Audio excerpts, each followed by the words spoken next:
Hey everyone, and welcome to 8.3 Part 2 notes. So before I get into the series, I just wanted to go over that last problem from Part 1. It did cut off on the very end of the video and I didn't quite catch it. So remember that for these sequences, we are using the formula a sub n equals our first term times our constant ratio to the n minus 1 power.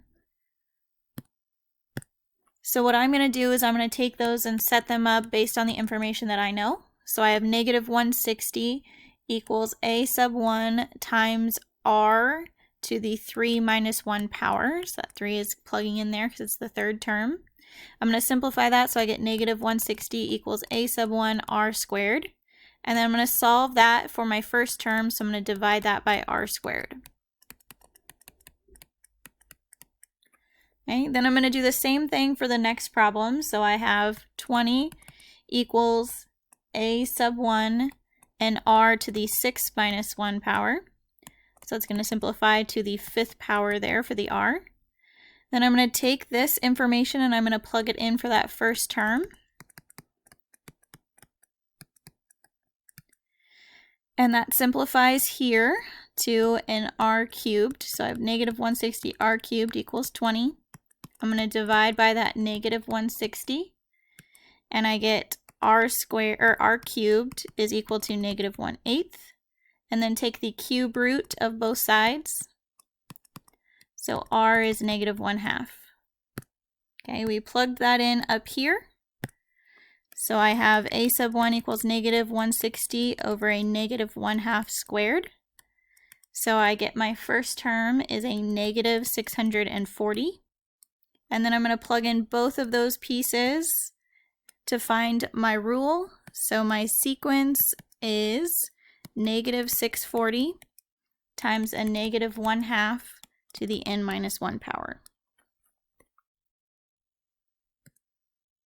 Okay, for part 2, we're going to talk about our series, which remember is the sum of the first number of terms of a sequence. Okay, so we have a new formula. Okay, everything is written out down here. So my first term we're going to be plugging in. We're also going to be plugging in our common ratio. And then this is going to be the number of terms, which is typically the upper limit.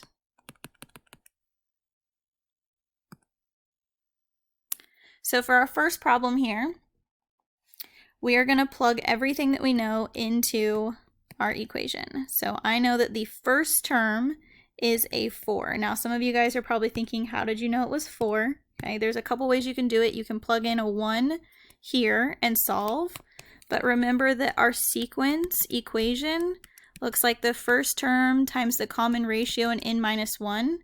So if I put that right above this, okay, hopefully you guys see that that first term comes from that first number. So we have 4 times, then we have 1 minus, this is my common ratio, so it's inside the parentheses there, and then to the number of terms I have. So my upper limit is a 10. And then on bottom, I just have 1 minus my common ratio, which again is a 3. I'm going to plug all of that into my calculator in order to find the sum of my 10 terms. So the sum there is 118,096. Okay, again, you just plug that all in your calculator. Okay, for the second problem, I'm going to do the same thing. So this time I have the sum of 6 terms. I know that my first term is 1/2.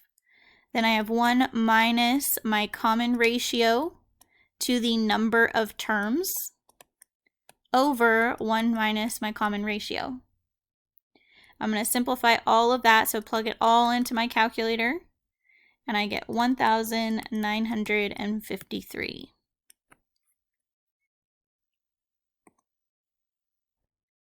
Okay, same thing for these questions. So remember, it's first term times the common ratio to the n minus 1 power.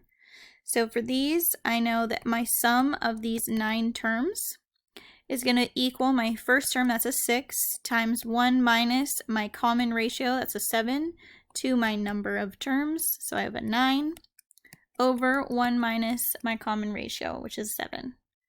Okay, I'm plugging all of that into my calculator. Remember, these are multiplying each time in a geometric series, so when you add them all together, you should get a very large number. So you have 40,353,606. Okay, for the next problem, again, we have our first term, our common ratio to the n minus 1 power. So when I set this up, I have the sum of my first 10 terms is 7, that's my first term, times 1 minus my common ratio is a negative 4 this time. I know my total number of terms is 10 over 1 minus my common ratio. Okay, and I'm plugging all of that into my calculator in order to find that sum of my first 10 terms, which is negative 1,468,005. Remember to pause at any time if you want to try plugging these in your calculator to double check. Make sure you know where those numbers are coming from. If you need any help, reach out. Okay, last couple examples here. It says find the sum of the first 8 terms of the sequence. So on this one, it takes a little bit more work because we weren't given the summation notation. Okay, so each time I'm actually looking at what's happening to my numbers.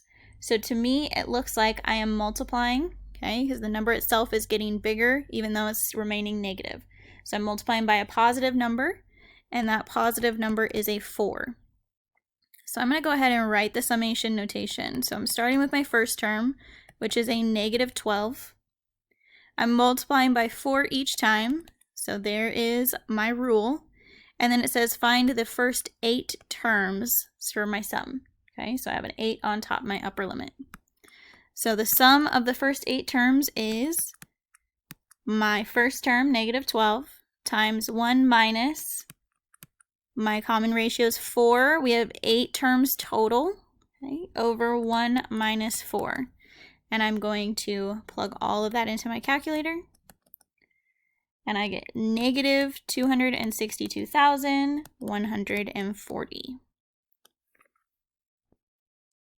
Okay, very similar on the last problem, except this time I'm going between a positive number and a negative each time, which tells me I'm multiplying by a negative number. Okay, positive times a negative is a negative, negative times a negative is a positive, so that's what switches it back and forth. Okay, and this time I am multiplying by a negative 3 each time. So I'm going to go ahead and write my summation notation. So I have the first term, which I know is 14, times my ratio, a negative 3, to the I minus 1 power. I minus 1. Okay, and the upper limit this time, it says find the first 12 terms. So I'm going to go ahead and plug in everything I know. I have the sum of 12 terms is my first term, which is 14, times 1 minus my negative 3, that's my common ratio, to the 12th power, because I have 12 terms, over 1 minus a negative 3. And I'm going to plug all of that into my calculator. I get negative 1,860,040. Okay. Make sure that you guys are plugging these into your calculator. Double check if you have any questions. Otherwise, your homework is on Clever. If you have questions, reach out through email or through Teams.